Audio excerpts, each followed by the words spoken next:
झांकता है। टेंट के अंदर सचमुच रमेश बैठा हुआ है, लेकिन उसका चेहरा अजीब तरह से फीका और डरावना है। उसकी आंखें पूरी तरह काली हो चुकी। तभी रमेश भयानक जानवर में बदल जाता है। भारत में ऐसी बहुत सी जगह है जहां बुरी शक्तियों और आत्माओं का बसेरा है। ऐसी ही कुछ भूतिया जगहों में सबसे मशहूर जगह है राजस्थान का भानगढ़ का किला। यह किला अलवर जिले की पहाड़ियों पर स्थित है।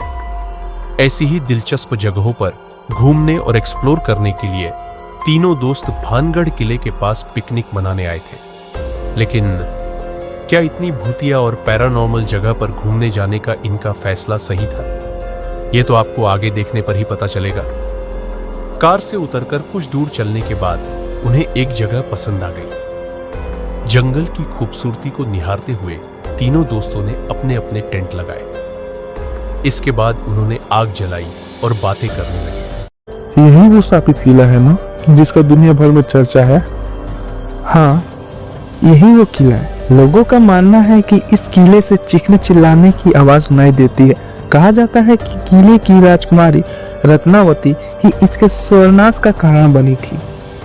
एक तांत्रिक उसके प्यार में पड़ गया था और साजिश रचकर उसे पाना चाहता था, लेकिन पकड़े जाने पर उसे मौत के घाट उतार दिया गया। मरते वक्त उसने श्राप दिया कि इस राज्य में कोई भी जिंदा नहीं बचेगा, और यही श्राप इस किले को खंडहर में बदल गया। आज भी यहाँ आत्माएं भटकती हैं, पर ये तो बहुत पुरानी बातें हैं। इसमें कितनी सच्चाई है ये तो वहां जाने के बाद ही पता चलेगा। तुम दोनों को जाना है तो जाओ, मैं तो नहीं जाने वाला। लो, इन भाई साहब की तो पहले से ही पैंट गीली हो गई। दोनों दोस्तों ने अविनाश का खूब मजाक उड़ाया। गुस्से में अविनाश टेंट में जाकर लेट गया। उसके बाद रमेश ने दीपक को किले में चलने के क्यों लिए ना कहा। एक बार किले में जाकर देख लिया जाए, सच में वो आवाजें सुनाई देती है या बस अफवाह है।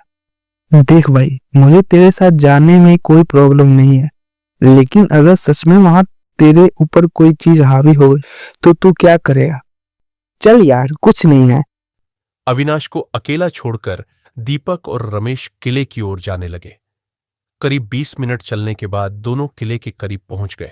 किला और भी डरावना लग रहा था। टूटी दीवारें, अंधेरा और चारों ओर अजीब सा सन्नाटा। रमेश दीवार के एक हिस्से की तरफ बढ़ा, जैसे किसी चीज ने उसे अपनी ओर खींच लिया हो। दीपक अकेला खड़ा था और तभी उसे अपने पीछे किसी के होने का एहसास हुआ। उसने तुरंत पीछे मुड़कर देखा, पर वहां कोई नहीं था।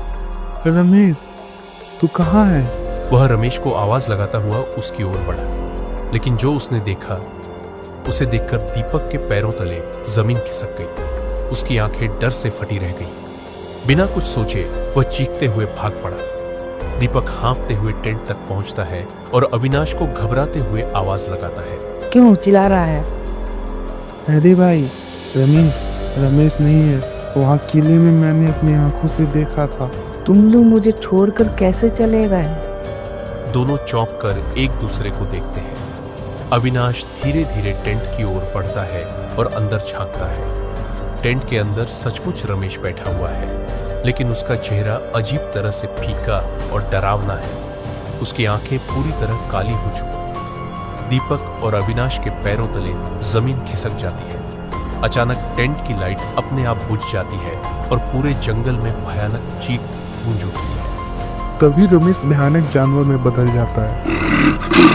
कभी कभी हर अफवाह में छुपा सच इंसान की जान ले सकता है।